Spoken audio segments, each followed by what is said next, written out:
এই গরমে কোনো রকম কেমিক্যাল ছাড়াই বাড়িতে থাকা সামান্য কিছু উপকরণ দিয়েই বানিয়ে নেব পুরনো পদ্ধতির একটি শরবত।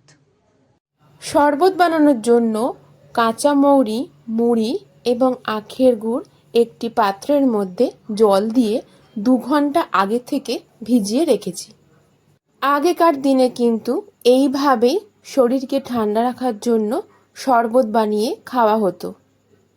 তখন কিন্তু বাজারে কোনো রকম কেমিক্যালযুক্ত কোয়াশ বা রসনা টাইপের কোনো কিছুই ছিল না। আমি এখানে মুড়ি, মৌরি এবং আখের গুড় ব্যবহার করেছি। তোমরা চাইলে বিট লবণ, জিরের গুঁড়ো ব্যবহার করতে পারো।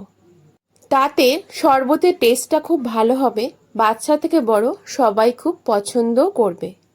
এবার আমি মুড়ি ও মৌরির থেকে জলটা আলাদা করে ছেঁকে নেব।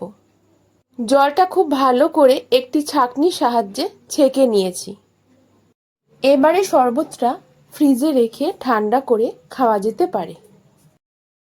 বাইরে যা গরম পড়েছে, এই গরমে নিজের শরীরকে ঠান্ডা এবং সতেজ রাখতে হলে অবশ্যই কিন্তু এই পুরনো পদ্ধতিতে তোমাদের শরবত বানিয়ে খেতেই হবে।